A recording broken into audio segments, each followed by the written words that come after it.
নমস্কার বন্ধুরা, আমার চ্যানেলের আরও একটি নতুন রেসিপিতে আপনাদের সবাইকে স্বাগত।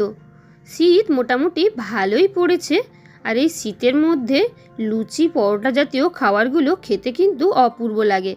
তো আমার চ্যানেলে অলরেডি শেয়ার করেই দিয়েছি আলুর পরোটা, কপির পরোটা, পনির পরোটা, চিনির পরোটা। তবে আজ শেয়ার করব শীতের টাটকা বাঁধাকপি দিয়ে বানানো বাঁধাকপির পরোটার রেসিপি।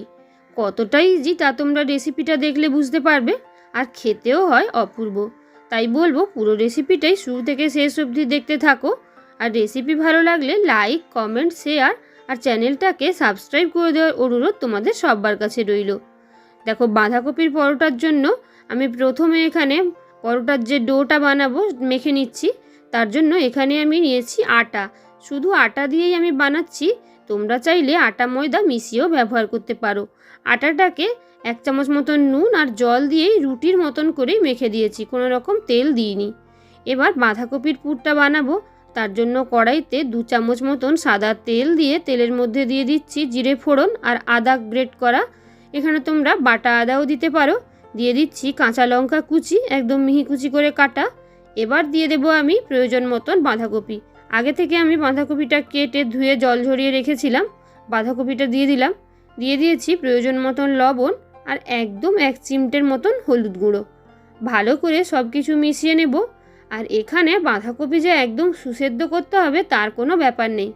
গ্যাসের ফ্লেম মিডিয়াম টু হাইতে রেখে একটু ঘন ঘন নেড়ে চেড়ে নিচ্ছি বাঁধাকপিটাকে। তো বাঁধাকপিটা দেখো, যখন দিয়েছিলাম তার চেয়ে কতটা কমে গেছে শুধু নাড়তে নাড়তেই। আর একটু 5 মিনিট মতন ঢাকা দিয়ে রান্না হতে দিয়েছি। 5 মিনিট পর দেখো বাঁধাকপিটা বেশ অনেকটা কমে গেছে, আর বাঁধাকপিটা কিছুটা সেদ্ধ হয়ে গেছে, পরোটা বানানোর জন্য ঠিক যতটুকু প্রয়োজন। এবার এর মধ্যে মিশিয়ে দিচ্ছি আমি 1/2 চামচ মতন চাট মশলা আর কিছুটা ভাজা জোয়ান। ভালো করে আরও একবার নেড়ে চেড়ে নিলেই পরোটার জন্য বাঁধাকপিটা একদম রেডি। এবার আমি এটাকে ভালো করে নেড়ে চেড়ে নেব আরেকবার, আর এটাকে গ্যাস অফ করে ঠান্ডা হতে দেব। তারপর আমি এটা থেকে পরোটাটা বানাবো।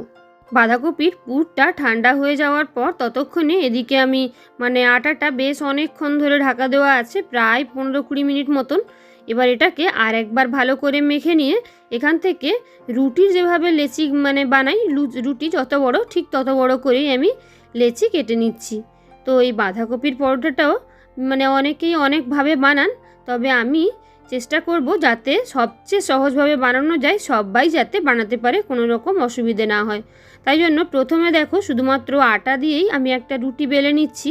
যেভাবে একদম রুটি বেলি ঠিক সেভাবেই একটা রুটির মতন বড় করে একটা রুটি বেলে নিচ্ছি। কোনো রকম তেল ব্যবহার করিনি, তোমরা দেখতেই পেলে।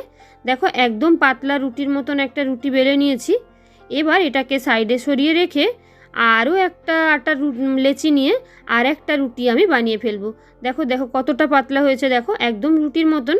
এবার একইভাবে আরও একটা রুটি আমি বানিয়ে ফেলবো। দেখো একদম একইভাবে আরও একটা রুটি আমি বানিয়ে ফেলেছি আটার গুঁড়ো দিয়েই।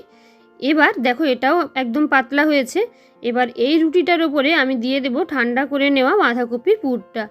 তো বাঁধাকপির পুরটা পুরো রুটির চারদিকে একদম ভালো করে ছড়িয়ে দিচ্ছি।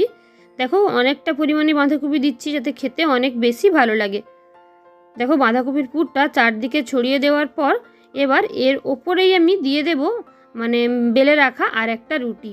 দেখো কতটা ইজি, তোমরা আশা করি দেখতেই বুঝতেই পারলে। তো বাঁধাকপির পরোটার পুর অনেক সময় বাঁধাকপি আটার ডোর মধ্যে ভরেও কড়াইশুঁটির কচুরির মতন বেলা যায়, কিন্তু সেক্ষেত্রে কি হয় অনেক সময় ফেটে যায়, তেল বেশি লাগে। তাই জন্য এইভাবে তোমরা যদি একবার বানাও দেখতে পারবে যেমন বানানোটাও সহজ তেমনি ভাজাটাও সহজ, আর একদম পরোটাগুলো কতটা ফুলে যায় তাওয়াতে দেওয়ার সঙ্গে সঙ্গে। একটা পরোটা তোমাদের ভেজে দেখাই। দেখো তাওয়া গরম করে তাওয়াতে দিয়ে দিয়েছি পরোটা, আর কোনো রকম তেল দিইনি। প্রথমে দেখো 2 পিঠ ভালো করে সেঁকে নিচ্ছি। তোমরা দেখো দেখতেই পাচ্ছ আশা করি পরোটাটা কিভাবে ফুলে উঠেছে, কতটা সুন্দরভাবে ফুলে উঠেছে। এবার পরোটাটা 2 পিঠ ভালো করে সেঁকা হলে তারপর এর উপরে দিয়ে দিচ্ছি আমি বাটার। তোমরা চাইলে পরোটা বাটার কিংবা সাদা তেল দিয়েও ভাজতে পারো, তবে এই পরোটাগুলো বিশেষ করে ফুলকপির পরোটা, আলুর পরোটা কিংবা বাঁধাকপির পরোটা, এই ধরনের পরোটাগুলো কিন্তু একটু বাটার দিয়ে ভাজলে খেতে অনেক বেশি ভালো লাগে। তাই দেখো আমি অল্প বাটার নিয়ে চারদিক বুলিয়ে সুন্দর করে ভেজে নিচ্ছি। পরোটাটা দেখো সুন্দরভাবেই ভাজা হয়ে গেছে। একইভাবে আমি আরও একটা পরোটাও ভেজে নেব। তবে এটা ভাজলাম আমি সাদা তেল দিয়ে।